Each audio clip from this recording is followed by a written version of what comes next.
I'll assume you all know about the deep web. Well, what you've heard is true. It's not a great place. While some people are either to score weed or firearms or even out of sheer curiosity, others, well, they're obviously not up to anything good. But I'm not here to talk about any of those sickos. I'm here to talk about what lies beyond that point. The more cryptic and unexplainable part of the internet. The part that nobody's really supposed to see. There was an infographic that popped up a while ago, not sure when. The 8 levels of the internet. Maybe you've seen it. As interesting as it was, it's complete bunk. I'm sorry, but polymeric, falsi-goal, derivation means nothing. In the pre-mark system, I guess somebody's a fan of Warhammer. No, there's no quantum mechanics involved here. However, that doesn't mean it was an easy place to find. Now, I'm not going to begin to tell you how to get here. It's unlikely that you'd be able to. Even if I did. I'm not tooting my own horn here. I just didn't have a life outside of this. I was warned, of course. Everybody told me I wasn't going to like what I saw, that I wouldn't even understand it. Now I'm passing off that warning to you. Don't try to look for this. There's no official name for this place, or at least I haven't seen one. There are rumors, however. These range from an Illuminati chat room to a virtual holding cell for experimental AI gone rogue. In reality, it's a lot worse. After a long and painful process of breaking down firewalls, encryptions, solving bizarre philosophical riddles, and following hidden links, I was finally directed to a blank page with one line of text and a text box underneath. Quid, corris. Latin for, what do you seek?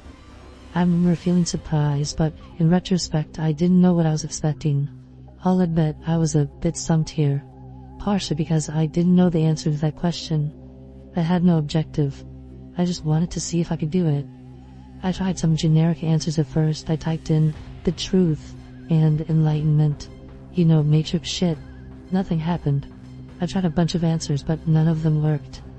I was getting frustrated at this point. Maybe this was gag page. Maybe I really hadn't figured anything out. If only. I tried something off the wall, not sure how this came to me or why I thought it would work, but I typed in, what also seeks me? Now that I think about it, this might have been an AI. To my surprise, the page went blank, like fully blank. I waited, and after about 5 minutes, I was directed to what looked like a forum. No, not even that. It was more that basic. Just a list of links over a brownish-yellow background. The links themselves were indecipherable. Just seemingly random sequences of characters, symbols, and letters. A lot of them I'd never seen before. It almost looked like an alien language. Obviously just a code I didn't understand. At this point, expectations were off the wall.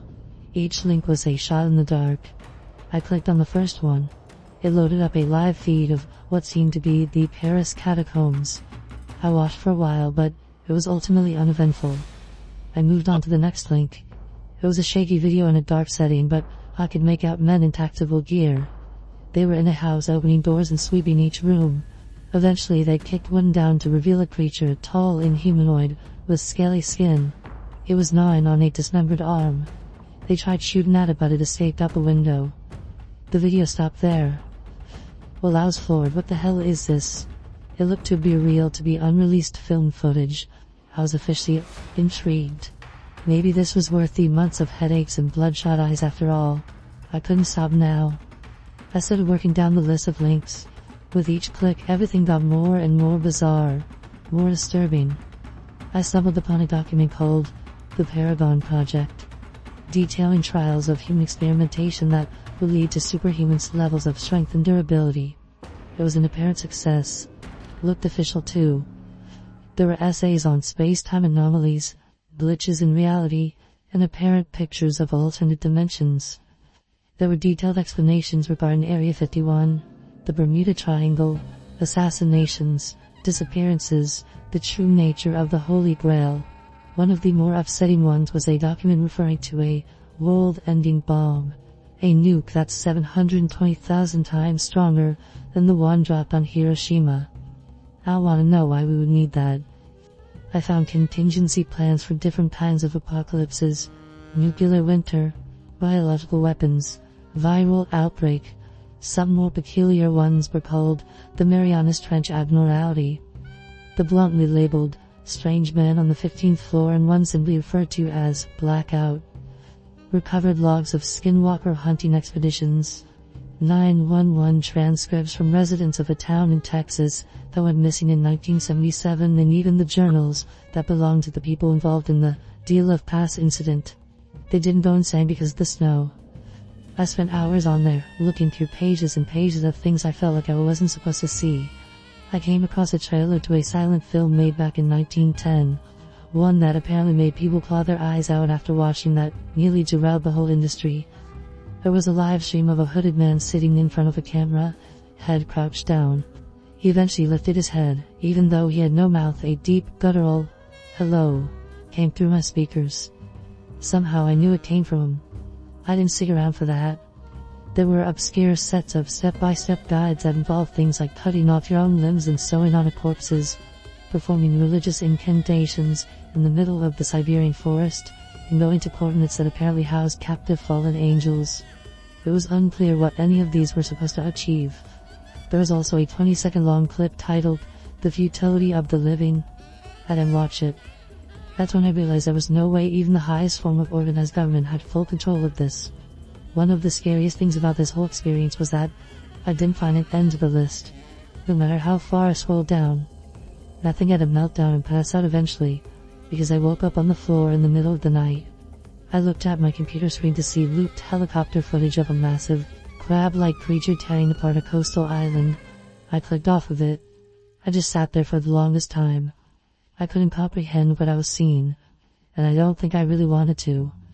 Now, I'm not really sure why I kept going. My brain was screaming for me to take my computer out to the lawn and smash it into pieces, but I didn't. I noticed something I hadn't before. A small message at the bottom left-hand corner of the screen. I don't know if it was always there or not. It was hard to read, so I had to squint. More Latin. Translated into, "Are you satisfied?" There were two options underneath it. Yes and no. Now I knew the answer to this question. Hell no, I wasn't satisfied. I was horrified. Scarred for life.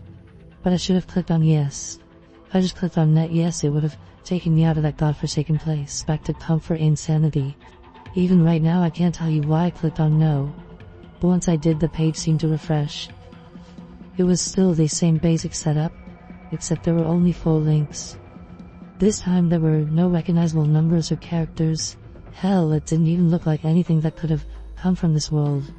Just a collection of extremely crude symbols that didn't give any sense of a pattern or direction. I clicked on the first link.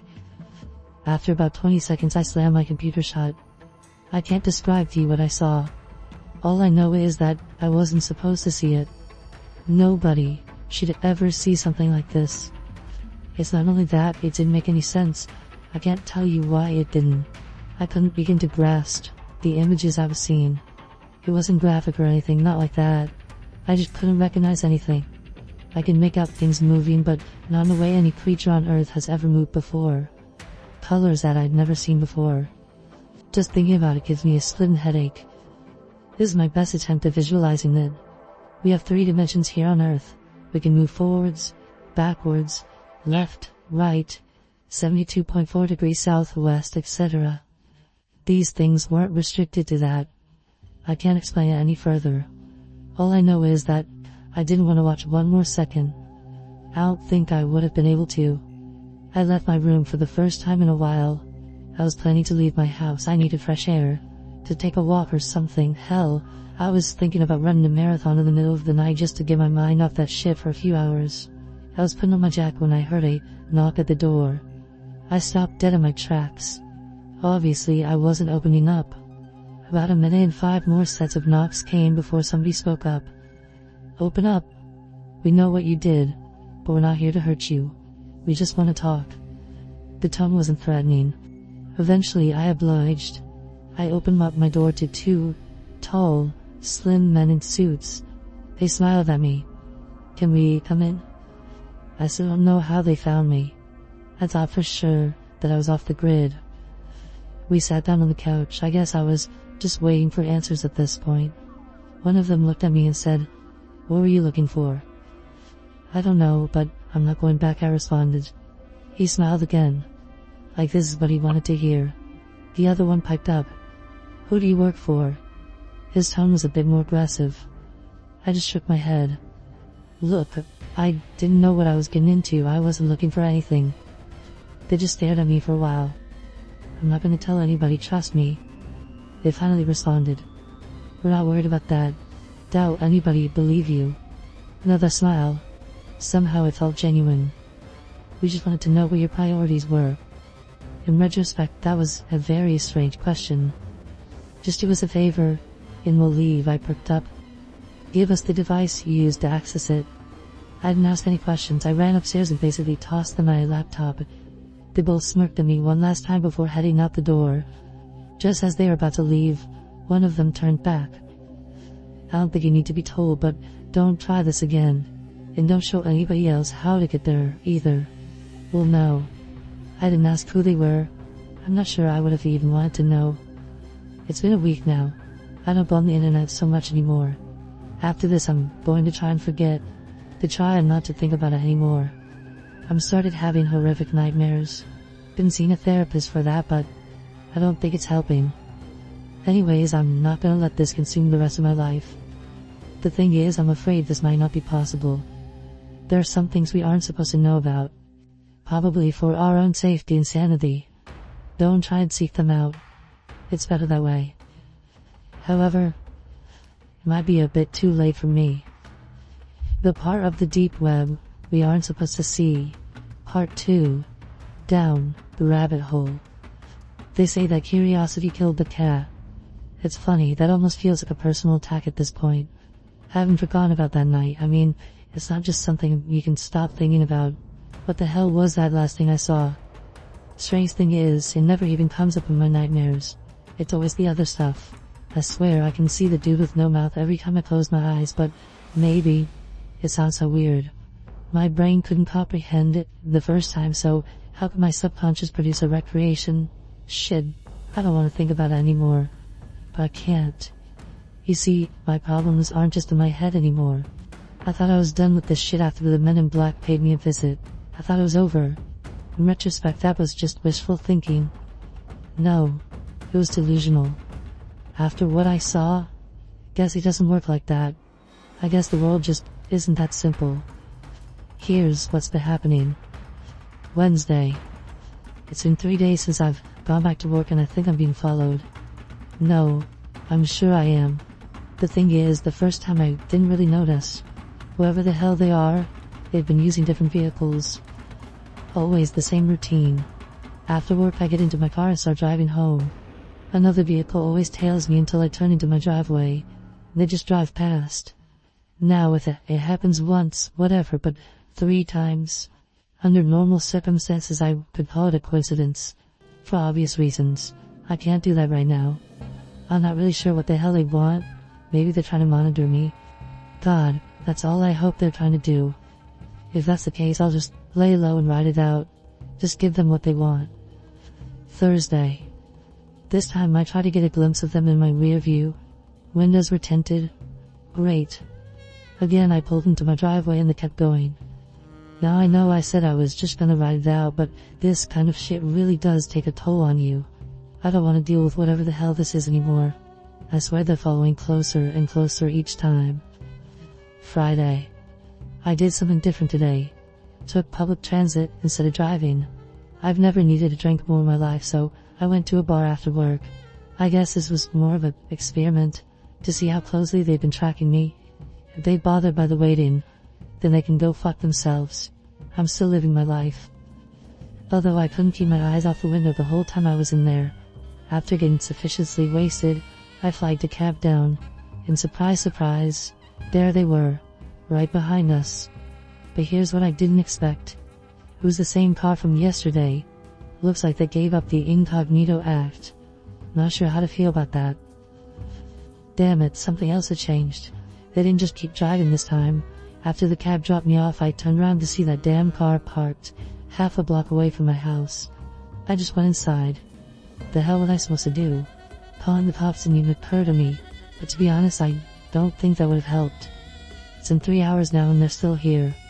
Haven't been watching them the whole time, so I don't know whether or not they're actually in the car. Not fun to think about. There's no way in hell I'm sleeping tonight. It's about 2 a.m. now. I just got a text message. Private number. Here's what it said. Leave your house. Don't use the front door. They're still there. Come to the all-night diner about 5 blocks away. Don't think about driving, they'll know. Be quick, they're coming in soon. Don't get followed. Leave your lights on. I froze after reading this. They're coming in? For what? Who the hell's texting me? Now I don't know what you would have done in this situation, but I took the warning. I was paranoid as hell at this point. Buzzed and tired, I put on the jacket and went out my back door. I also took a backpack with my other laptop in it. Not sure why, but I felt like I needed to. I waited for a second before I climbed my own fence. Not sure nobody had noticed, I started heading towards the diner. After about 40 minutes, I finally got there. Would have been shorter, but I pretty much ducked into the bushes every time a car passed.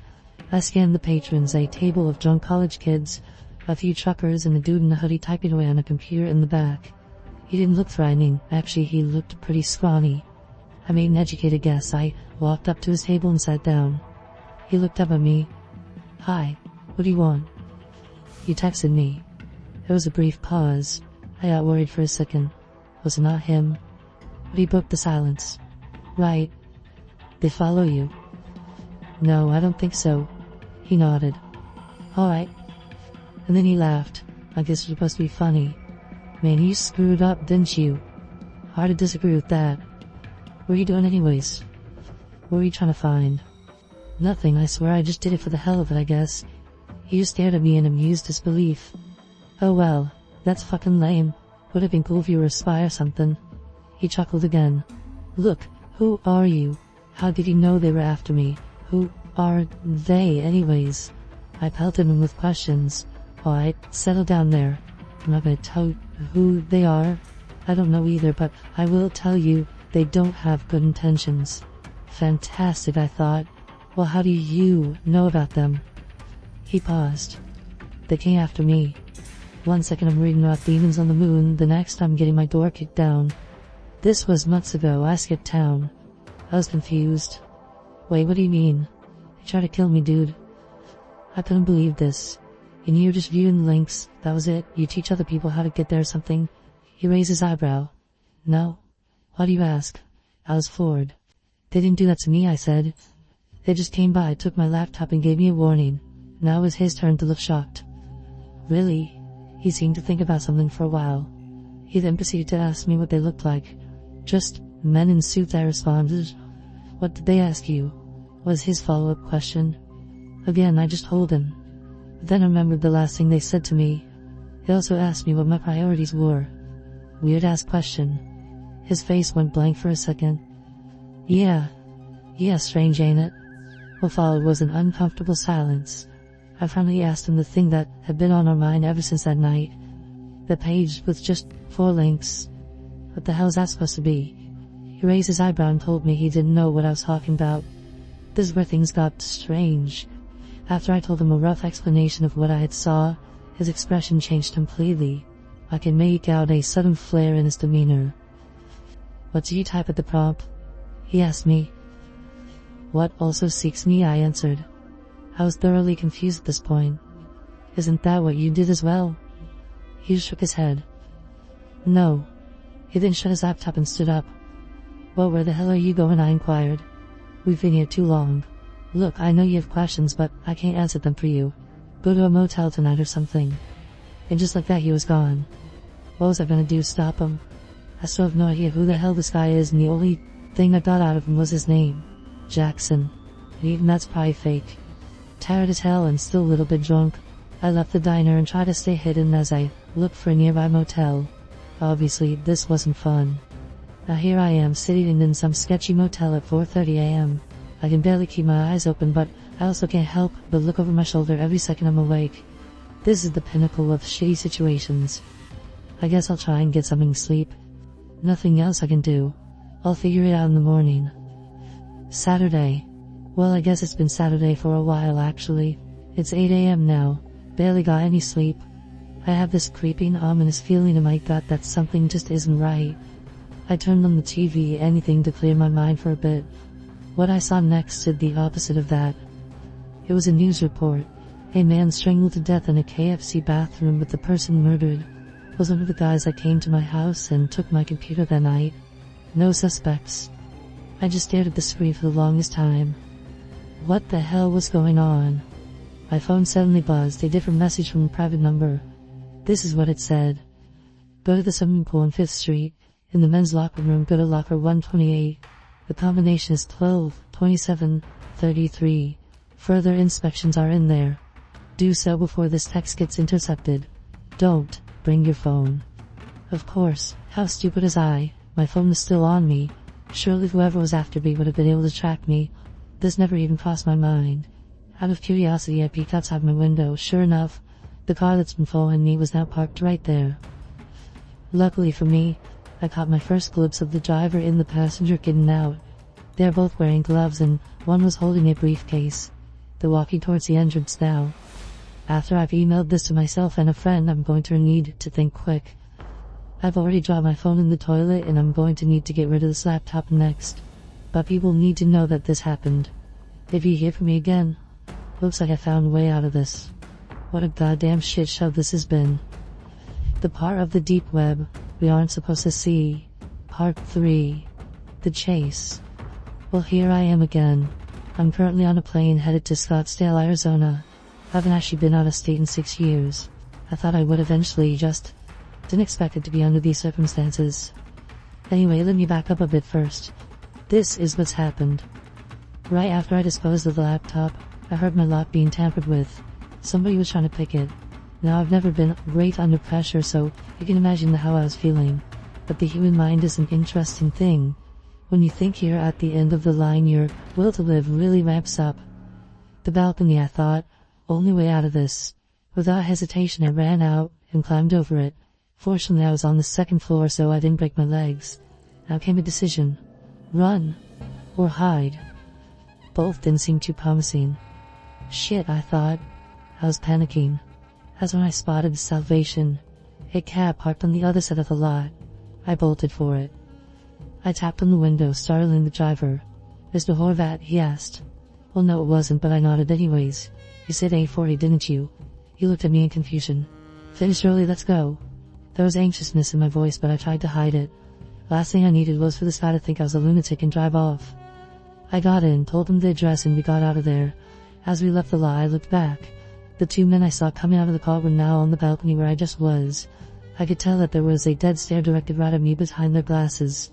Despite all this, relief washed over me. It was short-lived, however. I relayed the message I got in my head. Do so before this text gets intercepted. That meant I was still on the clock. If they don't know where I'm headed yet, they will soon. We finally got to the place about 15 minutes later. As soon as I got in, I rushed into the locker room. It was mostly empty.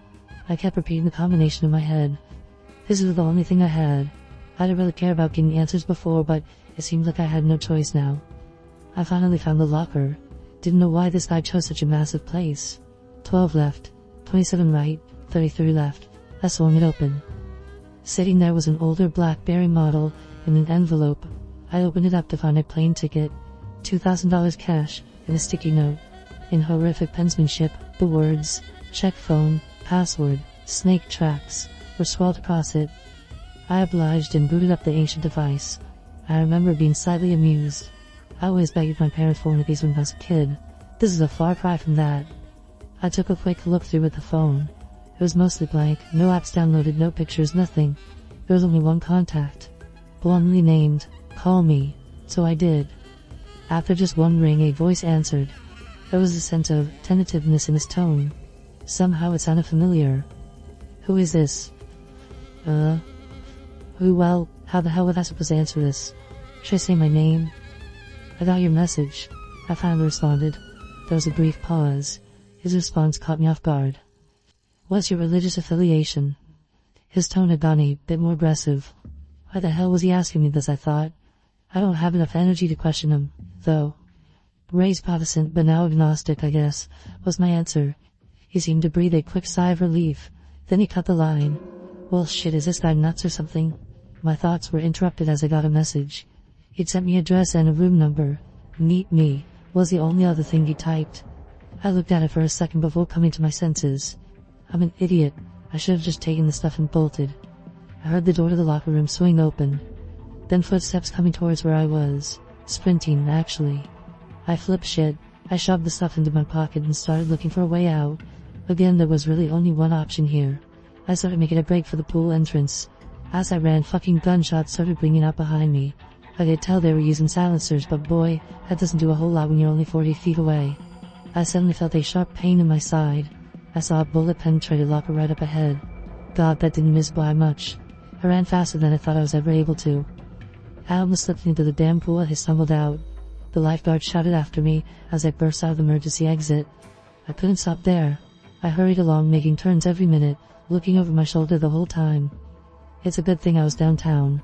I blended into the sea of people easily. At one point I saw a pair of policemen. I considered telling them, I really did. But what's that gonna do? They'll search for these two guys, turn up with nothing, monitor my house for a couple days and then call everything off. It wasn't gonna solve anything. I finally ducked into a hair salon. I couldn't run anymore. The barber just looked at me like I was insane. Screw it, I thought. Might as well make myself less recognizable while I'm here. I got him to shave it all off. I spent the rest of the day making various purchases, a used laptop, new set of clothes, some bandages and a pair of shades. At least something good came out of this. The flight was supposed to be in a couple hours at this point. I called the cab and made my way there. And that's where I am now. I've got a long trip ahead of me still. Let's see what happens next. As I made my way out of the airport, I recoiled at the heat. God, it's November.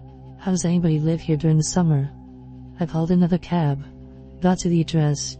It was a Holiday Inn. I laughed to myself. How ominous, I thought. I made my way up to the room and knocked on the door. A billion thoughts were running through my head. What if it was a trap?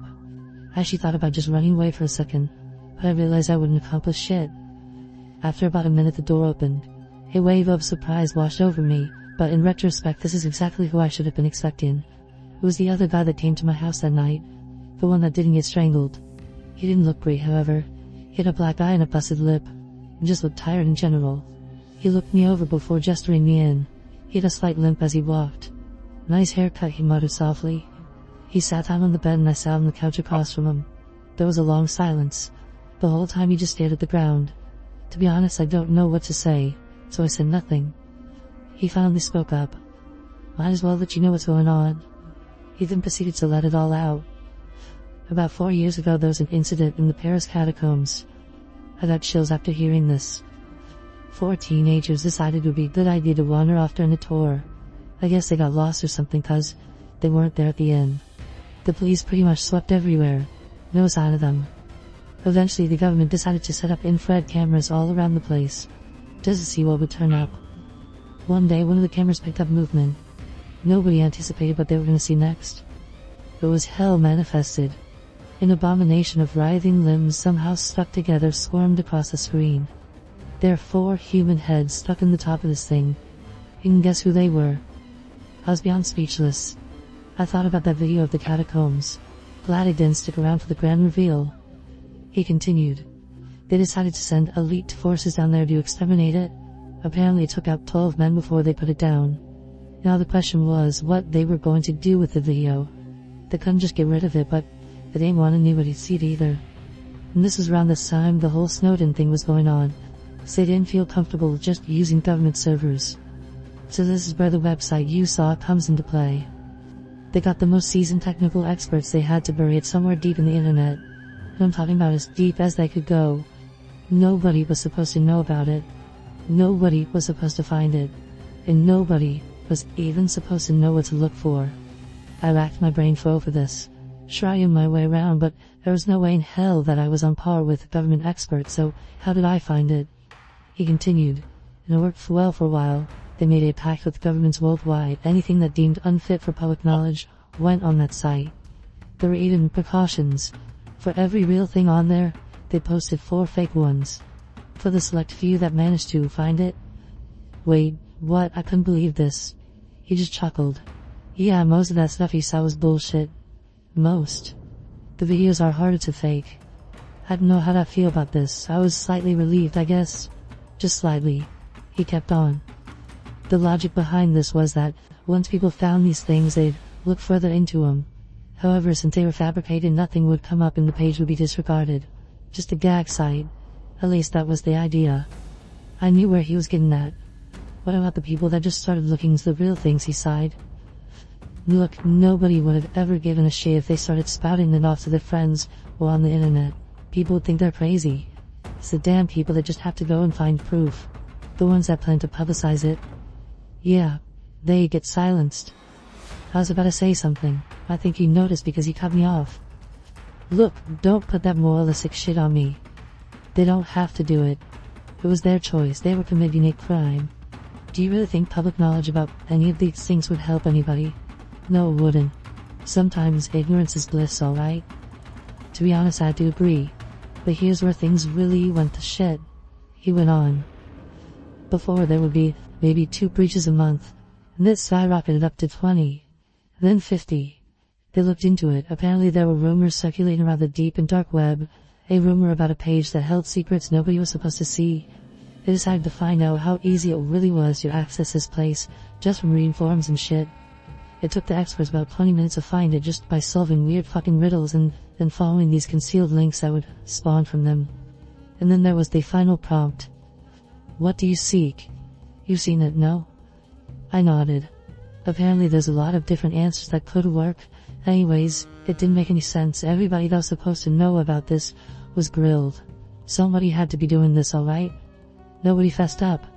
Honestly, everybody seemed genuine when they said they didn't do it. They knew the consequences.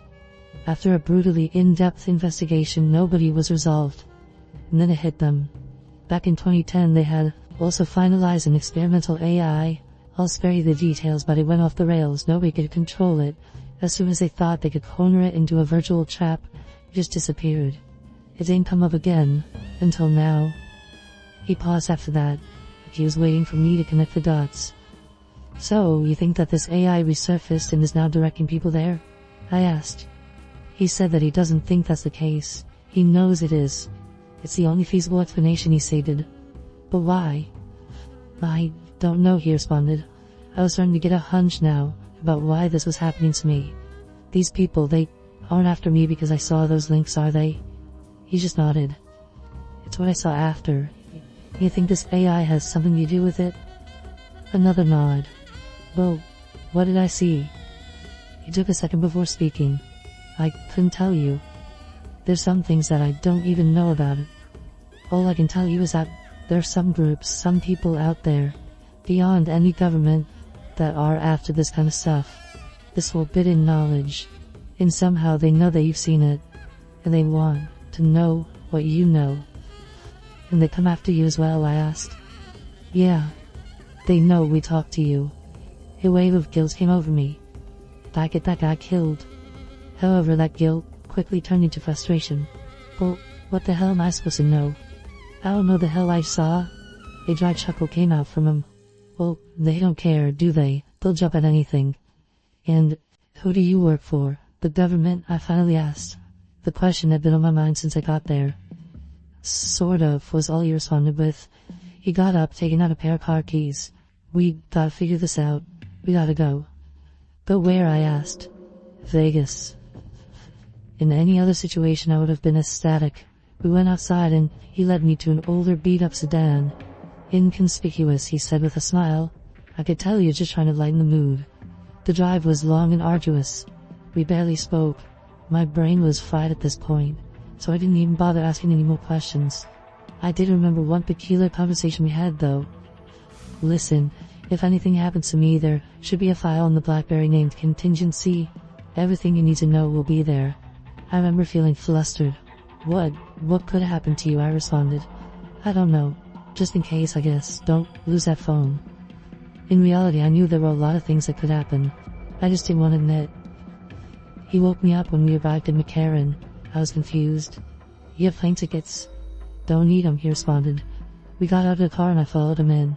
What happened next was strange. He just walked past everyone. At check-in, security, everybody. Didn't even pay attention to him. Not to me either. That's when I started to wonder who the hell this guy really was. As we walked past the various stores and restaurants set up near departures, he took a sharp turn. I stumbled, keeping up. He walked towards an unassuming door set up right between two shops. He swung it open and I followed. We walked down a bunch of corridors, turning every so often. Various men in suits paced us, but didn't seem to acknowledge our presence. We finally got to another door. This one required a key card. He took one out and scanned it. I didn't realize how huge this place really was until I thought about it after. We must have passed at least 15 other hallways. Anyways, the door opened up to look like a long flight of stairs. We trekked down for about 5 minutes before we got to what looked like another terminal. Now, it didn't look futuristic or anything, just a regular damn terminal. Surely there's no planes taking off here, I asked. He said I was right. That's when I noticed the train tracks. Now we wait, and he sat down on the bench. Well, great. I'd given up trying to piece this together in my head, so I didn't even bother asking what this place was. Let's just see what happens, I thought. But as soon as I'd find out, things are just not that simple these days.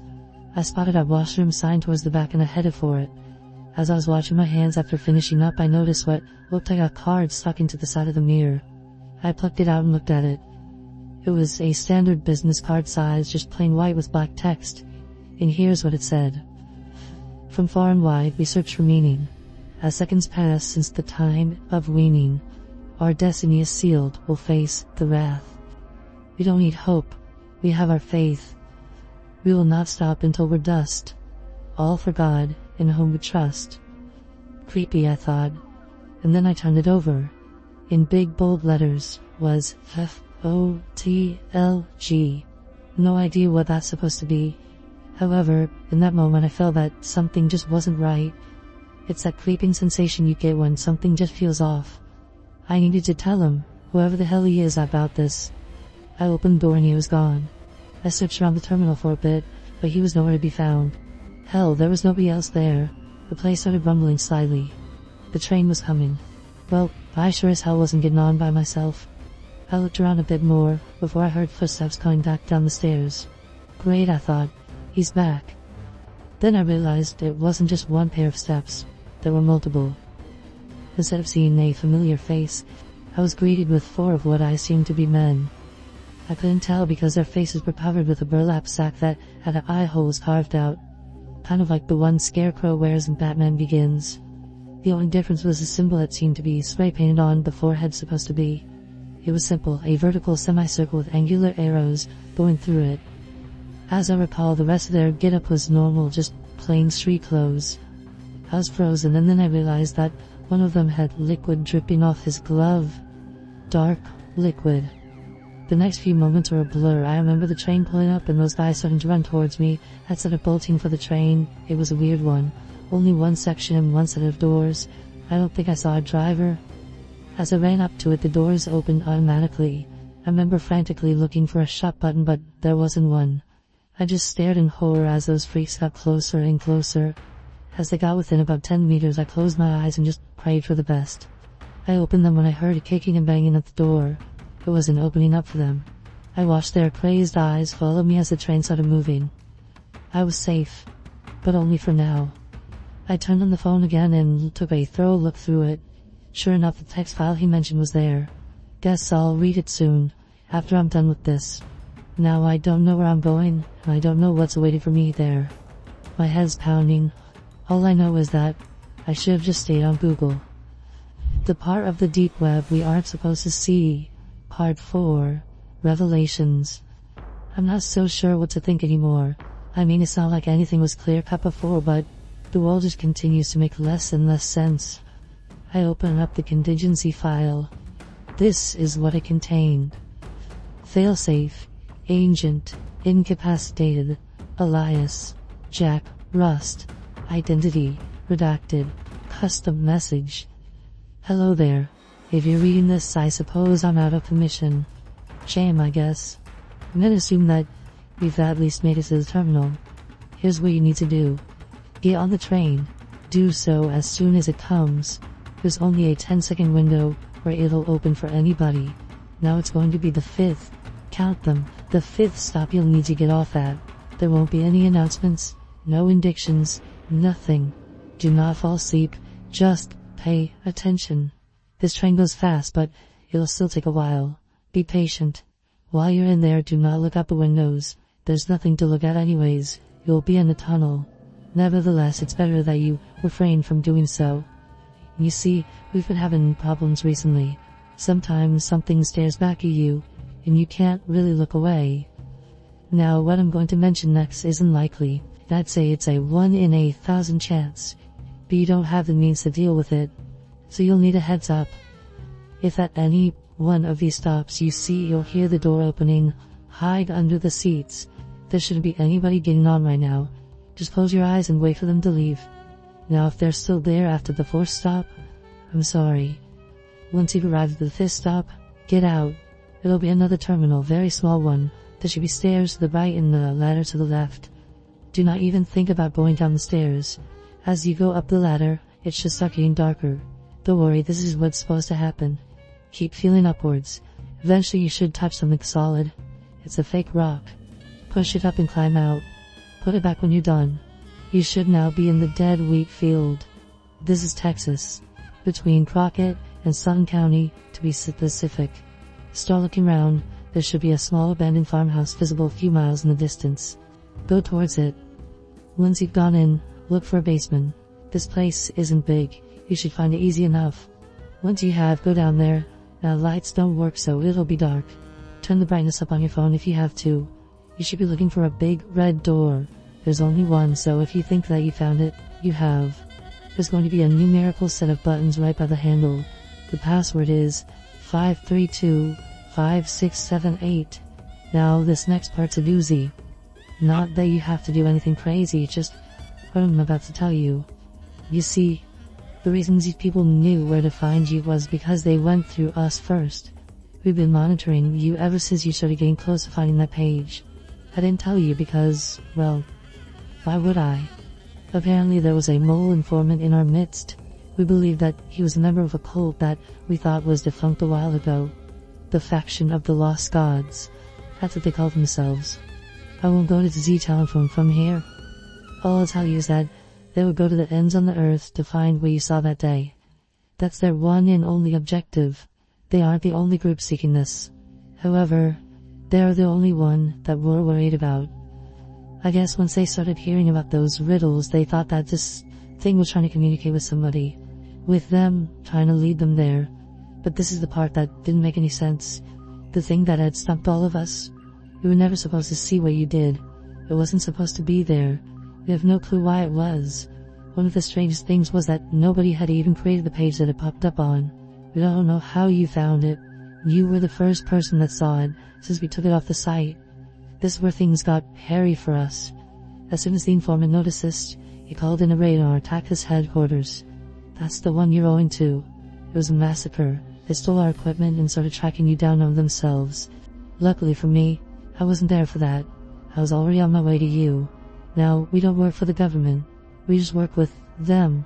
But these politicians, they have a real antiquated code of ethics.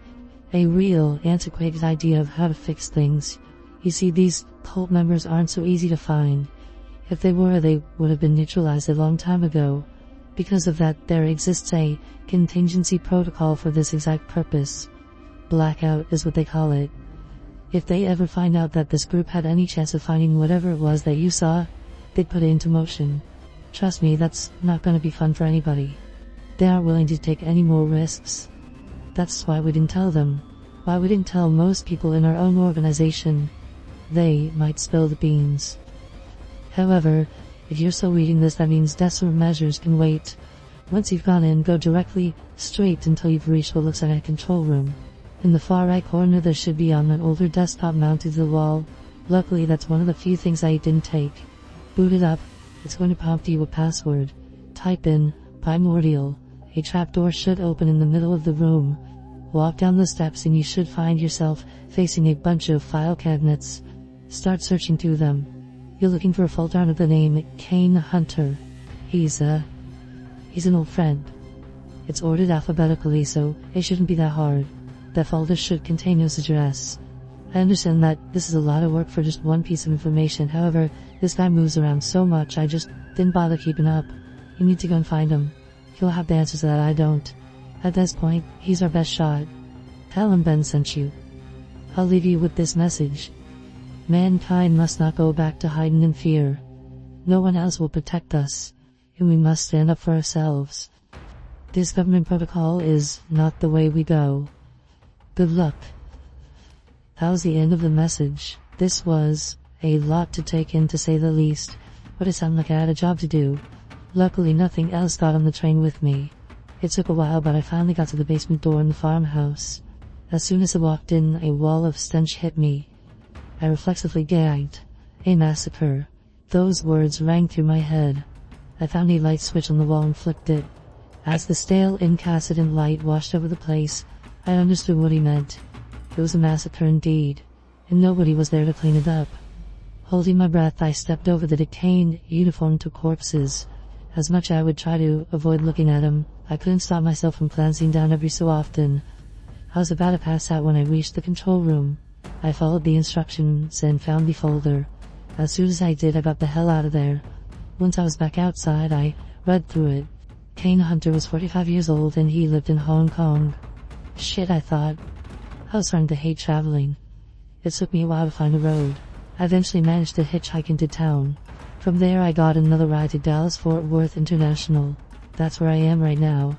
I'm tired beyond belief at this point, and it doesn't help that the back of my damn neck's itching like hell. The flight was long, so I got to contemplate the past week. There were a lot of unanswered questions still lingering, and I really don't know what to expect from Kane Hunter. I remember that train terminal, the card I found in the washroom. FOTLG, Faction of the Lost Gods. Shit. I finally arrived in cabs at this guy's address. I was running low on funds at this point. During the drive I watched as the glimmering lights of the city moved past me. On the surface the world just seemed so straightforward. Guess it really starts unraveling when you look into it. I got dropped off at an unassuming apartment complex. I guess you could call it middle class. I buzzed his room number. It took a while, but somebody finally answered. "Who's this?" He sounded surprised, as if he wasn't used to visitors. I took a second to think about what I was going to say. "Ben sent me. I need help," was my ultimate response. Almost instantly I heard the front entrance unlock. Well, here we go, I thought. I started making my way up the 7th floor.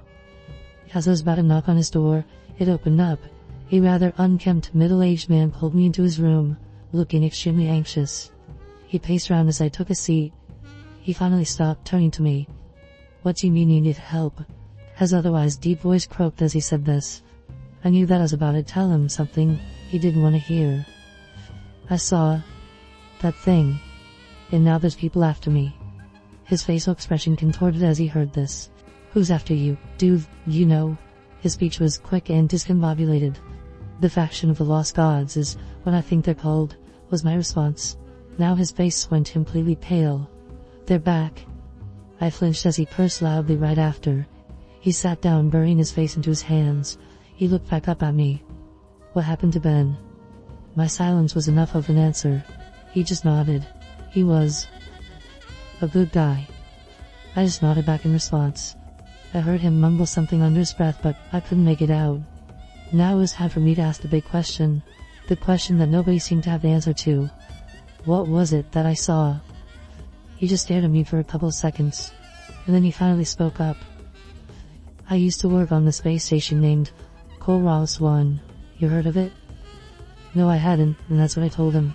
"Well, that's because you're not supposed to." Now, I really had no idea where this was going. He went on to tell me about this Coros 1 used to orbit space 1,500 kilometers away from the ISS. It was meant to be used for navigation and communication, he stated. That's what they told us anyway. They were doing other stuff up there for sure. Why else would they not tell the public it existed?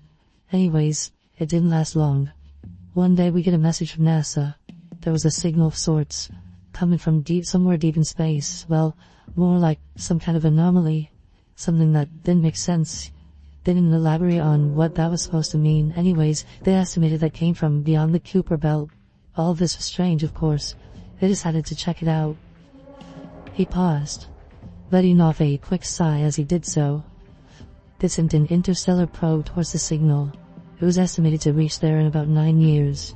It just so happened that about 9 years later, I'm back up in space after taking a hiatus on Earth. While there we get another message. The probe had reached where the signal had approximately been emanating from. they were going to transmit a feed for us to watch. I raised my eyebrow. He just chuckled at my confusion. Yeah, we've come a lot farther in terms of space technology than the public is led to believe. At this point, I don't think you should be surprised. Anyways, everybody's crowded to around the monitors, waiting to see what the hell the probe picked up. Keep in mind that there were only about 10 people in the room at the time. It was too tight to fit more, so we were going to be the first ones aboard who would see it. The transmission eventually blinked onto the screen. He stopped rubbing his temples as he did so. It almost seemed like it hurt him to think about. Everything went by quick. It only took a few seconds for the screen to start. People were banging their damn heads on the floors and walls. It was chaos. Everybody lost their mind after seeing what was on the monitor. The only reason I survived was because I didn't actually get a glimpse of it. I was still in the bathroom when the transmission came through. I got out as soon as I heard the commotion. I still pass out though, guess I'm not so good with blood.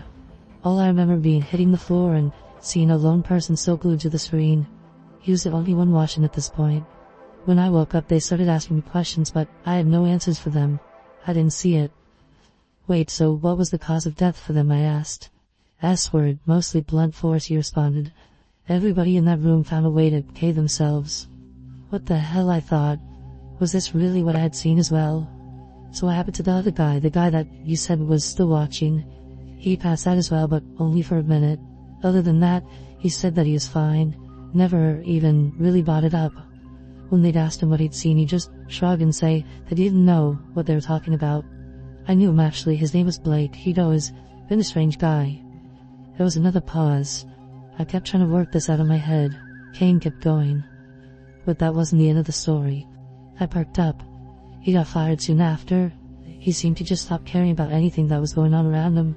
He'd make these strange, dark outbursts every so often, and it would scare the hell out of everybody he worked with. He was so insane. After his last day, he went off the grid. His family, the few friends he had, none of them knew where he went or where he was going. There were no traces of him anywhere, but unbeknownst to everybody, he was going around the country, recruiting people into some cult that he'd created. You can guess what it was called. It didn't take long for me to put it together. The Faction of the Lost Gods. That's right, he continued. He even written and released a manifesto explaining why this was necessary. He'd go on about how there was something inherently wrong with the inner workings of our external world and that we weren't even supposed to see. Apparently our system was corrupted, whatever the hell that's supposed to mean. He was bad shit. Or maybe it was what he'd seen that made him that way. He went on to explain how Blake had been looking for something the whole time he'd been recruiting members. He'd been looking for the probe footage. You see, that probe is still there, transmitting whatever the hell that thing is to the feed that only the government had access to. I'll assume you've seen the site where all the sensitive knowledge goes. I nodded. Wouldn't be here if I didn't. At first that's where they stuffed it. According to them, a few hackers banging their heads on keyboards every now and then wasn't that big of a deal, but after what had happened to Coros, almost nobody dared to look at it. The few who tried, well, you know the story. But here's where things get incomprehensibly fucked. What I'm about to tell you, almost nobody knows about. This includes 99% of government agents. He took out a cigarette carton and lit one up. He took a long, heavy drag before continuing. After about 6 months, I went back to the Coros. They offered me a severance package to just retire and keep my mouth shut, but I decided against it. I was too cocky. I tried to pretend like what I saw didn't affect me. That shit was a mistake. He ashed a cigarette and lit another one. It was a routine work day. We were finishing up some maintenance when we heard a deep humming sound coming from somewhere outside the station. It wasn't like anything we'd ever heard before. Even now I can't replicate what it sounded like in my head. It was just strange. A bunch of people started staring out the windows just to see what was happening. I didn't join in. After that probe footage, my curious side pretty much disappeared. However, what happened next made me question what kind of universe we really live in. I was eating lunch in the mess hall when I heard commotion coming from the hallways. I would have checked it out, but that's when the scream started. It wasn't normal. Honestly, it didn't sound like anything that a human being should have been able to produce. I remember looking at everybody else in the room. They weren't moving. We were all on the same page. A couple of guys actually barricaded the entrance with chairs, however, we couldn't keep our eyes off of it. There was some kind of light bleeding in from the cracks above the door. But something was wrong about it. The light wasn't any color we'd ever seen before. The familiarity of these descriptions got my mind racing. That was it, wasn't it? This is what I had saw? He continued. I remember getting lightheaded just from looking at it for a few seconds. The next hours were excruciating. The screams didn't stop. Our collective sanity was being pushed to the brink. We all just sat, fingers in our ears and our eyes closed, waiting for the end of this shit. Eventually the door opened up and we were escorted out. I remember looking around to see white walls of the station now stained with red. 90% of the crew died that day. We had questions, of course, about what had happened. However, everybody that would have known was now dead. He leaned back in his chair, finished another cigarette out of the carton. This time was accompanied by a swig of whiskey. He went on. I arrived back on Earth shortly after. This time they didn't offer me my job back. Just a severance check and a non-disclosure. Though it's not what I cared at this point. Would have quit regardless. Now here's the connection to what you saw. That day I was at my house, mulling over my life, then I heard a knock at my door. It was Ben. He asked me what the hell had happened on Coros. I told him, but the thing I didn't understand is how the hell he knew that something had ever even happened. He had never even worked with NASA, so I asked him about it. He said that a wave of distress calls from the station all came through at once. They all described exactly what I'd gone through. The problem was they had no means of dealing with this. It would have taken too long to organize a rescue mission. Everybody was at a loss for what to do.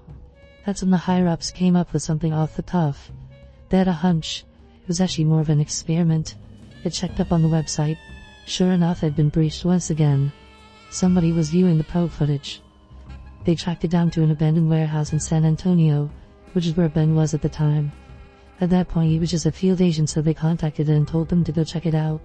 He drove there along with the SWAT team. When they arrived, it was a bloodbath. They started getting shot at as soon as they walked in. Whoever was doing it was trying to protect something. Half the team was killed before they managed to secure the place. They detained the shooters and started sweeping the rest of the building. There was nothing on the upper floors, but then they got to the basement. There was just one person down there, sitting in front of a computer monitor. They approached him slowly, barking at him to put his hands up. He ignored everything. A SWAT member eventually got close to him. That's when he started screaming out of nowhere and shot himself in the head. There's no doubt that he got a glimpse of that screen. Nobody approached him after that. They all just kept pointing their weapons at him and telling him to turn around. The guy eventually did. He said that it was Blake. Ben recognized him because he'd become infamous around governmental circles. He said that there was blood seeping from his eyes and nose, skin pale as the moon. He only said one thing. Kane stopped inside. He took a big swig of the whiskey and looked at me dead center. You can't stop it. If this doesn't happen today, it'll happen eventually. Our reckoning has yet to come. Ben said that, this is chilled to the bone. He told me that Blake had said it in such a tone and conviction that just made him feel despair and emptiness inside. He shot him right after that, as well as the monitor. They rounded up the rest of the cult members and took them into questioning. They wouldn't cooperate, obviously. They'll just repeat the same words over and over, some weird fucking motto or something. Anyways, the higher-ups got there a couple hours later. They congratulated Ben and told him to go home. The distress reports had finally stopped coming in from the Coros. Wait, I interjected. The reports. Did they stop as soon as Blake got shot? Kane chuckled. It was a dry one. No humor in it. Yeah, he continued. You're figuring it out, aren't you? Here's the conclusion that came to. Whatever the probe was picking up, whatever Blake was watching, it was watching him back. Somehow they were communicating with each other. This was horrifying to think about. Kane continued. He was sending something towards Earth, something beyond our comprehension that we were never meant to see. Who the hell knows what it wants from us? Probably nothing good. Anyways, they decided to make sure that nobody else ever saw it again. They disconnected from the probe, stopped the stream altogether. I'm sure the thought process was that if we don't seek it out, then it won't notice us. Wait, what? I nearly shouted at them. How the hell did I see it then? That's what I was wondering, he said. You got an answer. I tried telling him about the AI, but the words just stumbled out of my mouth into an incoherent mess. He just looked at me in confusion. An AI? What the hell are you talking about? He asked. On that website there was another prompt. It brought me there. That's how I found out. prompts. What the hell are you talking about? Screw it, I thought. He clearly didn't know about it. There were still too many questions pressing against my brain anyway, so I didn't linger on this. How many other people do you know that I've seen? I asked. He scoffed. The ones that are alive? You. This sent chills on my spine. He went on. Which begs the question. How long did you look at it for? Just a couple seconds, right? No, I responded, nearly half a minute. After I said this, his face went blank. I just shrugged. Look, I don't know what to make of any of this, was all I managed to stammer out. With a shocked, contemplative expression on his face, Kane just looked up at the ceiling. As he did this, the word from the contingency message rang through my head. You were the first one that had seen it, since we took it down. But why me? Why was I so special? Why did I have to see it? Kane started speaking again. Computers may know more about humanity than we ever will. I just stared at him in confusion. One odd statement to make. He went on. If it actually was an AI that sent you to that page, maybe it means something. Means something, like what? I retorted. Nobody else seems to be able to handle seeing that thing, but like Blake, you appear to be an exception. I really thought about this. He was right, wasn't he? Whatever the hell this thing is seemed to push people on to the brink of insanity after just a few seconds of exposure. I mean, I sure as hell didn't know what I saw, and I certainly didn't like seeing it, but I was more or less in a normal state of mind. However, there was one more question I couldn't ignore. Those members of the cult, they were detained. They weren't the only ones, were they? There were other members. Kane nodded. They tried to tell themselves that they were it, that this was done. That's everybody wanted to believe. Underestimating Blake's influence is the biggest mistake they could ever made. At this point, I didn't want to think about it anymore. I needed a break from this discussion. I asked him if there was somewhere I could rest. He told me that there was a spare mattress in the closet. I need to sleep, but not before I finish getting this out. A million thoughts are still running through my head as I rate this. Ben said that the guy was our best shot, but nothing's been resolved. Hell, what was he supposed to do? Maybe this blackout contingency was necessary. If everything I've heard is true, it might be the only option. God, this itch on the back of my neck is killing me. Anyways, it looks like I'm gonna have to make a decision soon. Edit. Ken and I just heard somebody trying to open the door. He took a look through the peephole and told me there were people with weird masks on standing outside. This is not good. The part of the deep web we aren't supposed to see. Part 5. Finale. You know how they say that time flies when you're having fun? Well, that also applies when you think you're about to get smoked. It didn't take long for them to break down the door. The thing is, jumping out the windows wasn't an option here. I tried opening a vent in the washroom, but they were already inside the apartment. I remember seeing Kane fish a pistol out of a kitchen cabinet before getting bodied by some behemoth of a man. This all happened in what felt like seconds. The last thing I saw before I blacked out was the butt of a rifle coming towards my face. I woke sometime later, face down on a dusty floor in a dim, empty room. My head was pounding. I wasn't restrained, but there was nowhere to go. One door leading out, and it was dead-bolted. I turned my head to see Kane pacing on the other side. Look, I didn't lead them here. I tried to reason with them. He looked pissed. Oh, I don't doubt that, he responded. Not on purpose, at least. They know that. I can't help them. Would have tried a while ago. He followed it up with a sigh. This is fucked. I turned away from him and started feeling around the walls. I was under the delusion that there would some secret way out. A delusion it was. After my futile attempt at escape, I just sat down at a corner. There was no good ending to this, I thought. Kane seemed to read my mind because he chimed in. You know, you can't tell them how to get there. He looked at me again. This time his demeanor was dead serious. You can't let that thing loose over here. That's not an option. Initially I was annoyed. He was asking me to take what was surely torture and then death, but then I thought about it. This was bigger than me. There was no way out of it. The door suddenly swung open. About 5 people stepped in, all sporting those damn bags over their heads. 2 had shotguns. You're awake. Good, said the one in front. I instantly recognized that voice. Was it really? He slipped it off, revealing a big shit-eating grin. It was Jackson. It didn't have to be like this, you know. You could have just told me how to get there. I thought back to the conversation we had in the diner. I clearly told him what I had entered at the prompt. Did that not work for him? But I put that thought to the back of my head. At that moment I was nothing but angry. Like it would have mattered, but psycho fucks would have ruined the world regardless. He just sighed. Ruin. Look, I don't expect you to understand, only to cooperate, but this world, it isn't right. It was a mistake. So you just follow the orders of some crazy dead guy, huh? Kane laughed. It sounds like you guys are the mistakes. One of the men walked up and whipped the shotgun barrel across his face. There was a terrible cracking sound as he fell to the floor. He started coughing up blood. Why don't you guys just kill me? I can't help you. Wouldn't if I could, he muttered as he sat against a wall. Jackson chuckled. No, this is something we all need to see. The more people who stand witness, the better. It's the greatest salvation anybody could ask for. He was just bloviating nonsense at this point. I didn't feel like arguing, however. There was no change in his mind. I had questions though. How'd you find me, huh? It doesn't make any sense. He walked over to me and reached behind my ear. I felt a sharp pain at the back of my neck as he pulled out what looked like a tiny computer chip. Oh, so that's what it was. I just let out an exasperated sigh. Funny enough, this wasn't our doing, he said as he flicked it away. What the hell are you talking about? I spat at him. But then I thought about it. When those guys were shooting at me in the locker room, I swear I felt something hit my neck, but in the moment, you just don't care.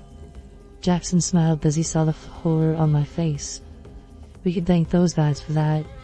It's just a shame they won't be here to see it. Everybody always resists. Only the lucky ones truly get it.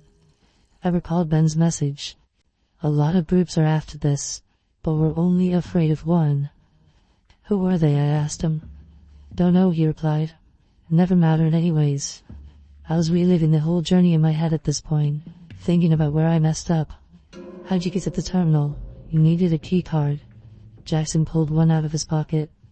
Oh yeah, I forgot. It killed everybody who had one. I was beyond frustrated at this point, not even just at him, at this whole damn situation. The thing that you want to send over here? Do you even know what it is? He paused for a second. A look of pure contemplation was plastered across his face. I'll tell you what, Blake told me. It's not for us to know. We don't belong here. And every second we remain, the universe deteriorates. We need to correct this. It's funny. These guys actually thought they were doing something good. Blind faith, huh? I retorted. You guys are pathetic. Jackson scrunched his nose at this. His expression contorted into one of pure rage. That's enough. He gestured to the two men standing beside him. They started dragging me out of the room. As we left, I could hear Kane screaming at me, screaming that I couldn't give in. I tried wrestling the shotgun away, but it was a pathetic attempt. There was nothing I could do. They tossed me into another room. This time it was larger. I guess the rest of the cult was also in there. Those about 15 people stood, lining the perimeter of the room, all with those bags over their heads. There's also a computer set up in the middle, wires running everywhere. They forced me into a chair in front of it, and strapped my legs down. Go ahead. Jackson's voice echoed from behind me. Everybody's waiting. I refused at first, I really did, but I guess that's what they were expecting. First came the waterboarding. Don't know if you've experienced it, but it definitely wasn't pleasant. However, it also wasn't enough. What came next almost was. However, one of the men took out a butterfly knife and started slicing my pinky toe off slowly. He did this over the course of what felt like an hour. Then came the salt. It was pain that transcended anything I've ever felt before. He finally finished up by solderizing it. You have 9 more. Jackson's voice oozed from behind me. You can end this any time. You can die the way you're supposed to. Hearing him say this just gave me more motivation to tell him to fuck off, but I'll admit it, I was nearing my breaking point. The next part was excruciating beyond belief. They started scraping the skin off of my shoulder. It wouldn't have been that bad if it wasn't for the boiling water they poured on it afterwards. Okay, alright, I blurted out. They stopped and started applying some cream to the burn. It was pure ecstasy. I heard Jackson breathe out what sounded like a sigh of relief. Smart guy. This is all a ruse, however. I just needed a break for the second. My plan was to get to the prompt and then flip the damn table over. If they were going to torture me to death, I was going out with a bang. The human spirit is hard to break. A billion thoughts ran through my head as I went through the whole fucking process again. Memories of family and friends. Better times. I solved these riddles and encryptions until that damn question popped up again. Quid corris. I was about to enact my spree of destruction when I noticed something. Something small in the corner of the monitor. It was hard to read, so I had to squint. It was text. Just 2 words. In English this time. Don't worry. I just stared at it for a second. What the hell was it supposed to mean? That's when I came to a realization. I recalled what Ben had told Kane. It was only Blake sitting at that computer in the basement. He was the only one watching. Everybody who saw this thing went insane and k'd themselves. Somehow the AI also knew this. I smiled to myself. I felt somebody poking my back. Don't tell me you've changed your mind. We can change it back. Jax's voice rang out. Don't worry, I responded. I answered the prompt question. What also seeks me? The familiar list of links soon appeared in front of me. I started scrolling down, clicking on various links until a familiar question appeared in the corner.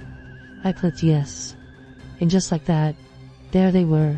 The 4 links. I leaned back in my chair. Well, there it is. First link's the one you're looking for. I watched as they all gathered around me.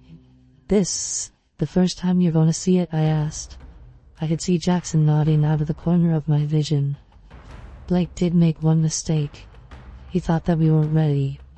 We were always ready. They unstrapped me from my chair. Jackson put his hand on my shoulder in appreciation.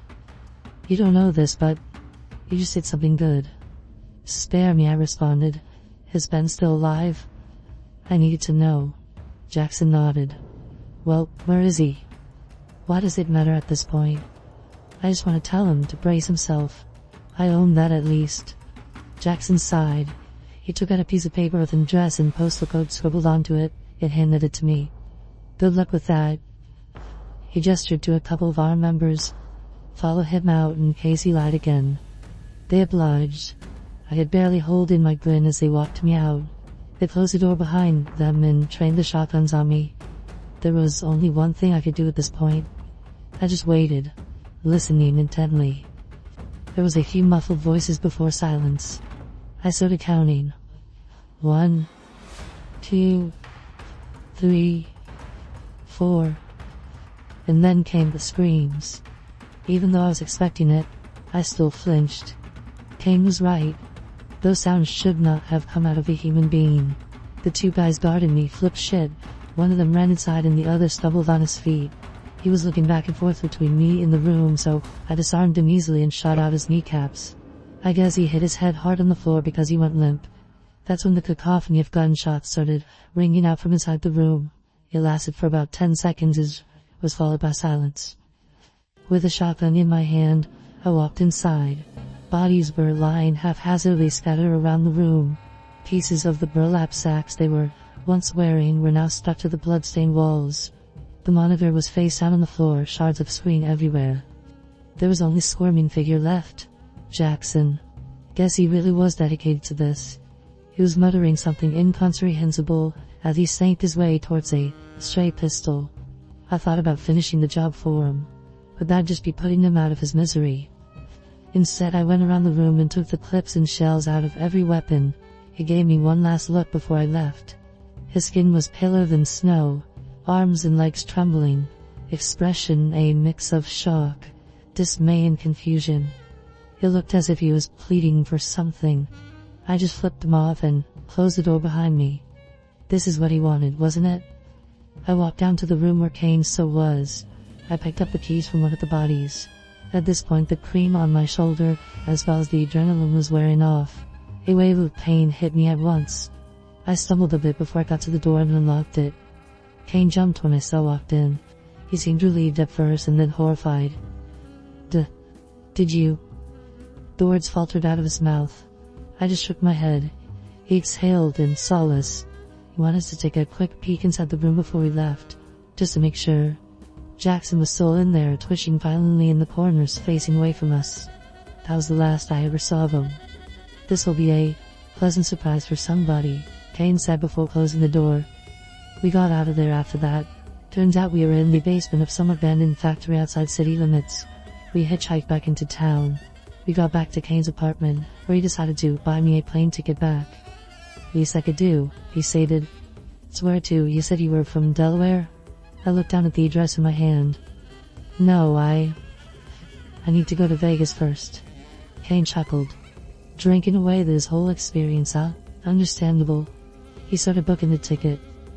"Do you want to see him?" I asked as he was finishing up. He raised his eyebrow. "See who?" "Ben." He paused, staring at the ground for a second before answering. "No, not really." He looked back at me. "Tell him I wish him the best, though. Tell him to be careful." He said it in such a somber tone. I could tell he just wanted to be done with this whole thing, to never think about it again. Seeing Ben wouldn't help that. He gave some cab money before we exchanged goodbyes. I had to ask him one last thing before leaving. "You think that's the end of him?" He thought about it for a second before answering. "It has to be." I started heading for the airport. I gotta say, it feels weird walking around with a toe missing. I'll get used to it, I suppose. Once in Vegas, I took another cab to the address. It was a rundown house in the middle of a sketchy neighborhood. I hurried in and started searching. I must have looked through the entire place before hearing a soft groaning from the basement. I hurried down there and started yelling Ben's name. The groaning got louder. It was coming from a room in the back. I tried the handle. Locked. I eventually just kicked it down. Dust blasted me in the face as I walked inside. Ben was lying there, on a dirty mattress in the middle of the room. He had bruises all over his face and looked like he hadn't eaten in days. There were packets of instant ramen strewn all over the floor. He turned over to look at me and smiled. "Knew you can do it," he uttered out. I looked around the room. There was a small television set, smashed onto the floor. "Yeah, they wanted me to watch it on the news," he grinned again. "Like hell I was." I picked him up and let him out of there. "It's alright. I'm good," he said as he stabilized himself. Once we were outside, he took a deep breath. "God, I don't even want to think about what I'd caught in that dusty-ass room." I laughed. This shit was finally over, I thought. Ben got himself checked and patched up. I also got my shoulder looked at. We ended up hitting the slots, going to a seafood buffet and karaoke bar after. It was the best time I've had in a while. I was getting ready to leave the morning after. Ben said that he had work to catch up on. Truth be told, so did I. I mean, it's not like my job would be waiting for me when I got back.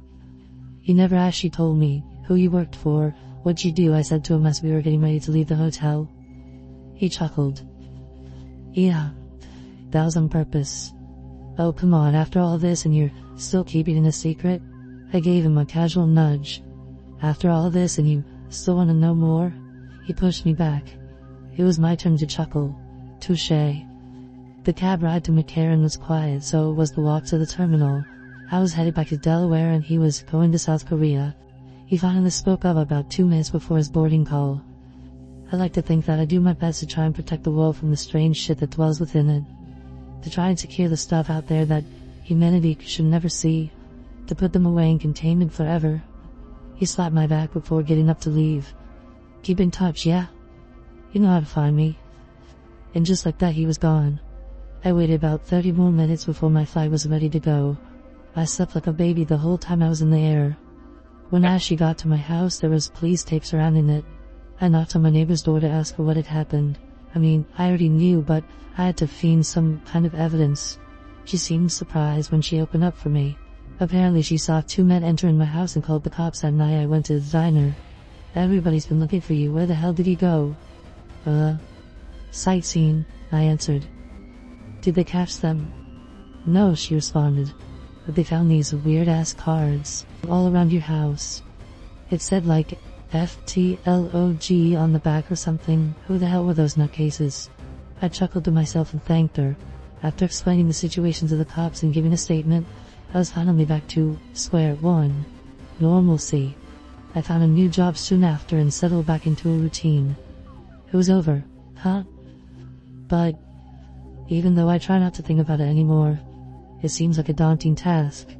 Sometimes I lie in bed just staring at the ceiling and trying to picture what I saw in my head. I still had too many questions. There were 3 other links, weren't there? What the hell were those? I tried to tell myself that I didn't care, but that was a lie. I think about what Kane said to me on a daily basis. You and Blake are the exceptions. Maybe it means something. Maybe it did mean something. I feel that site calling to me constantly.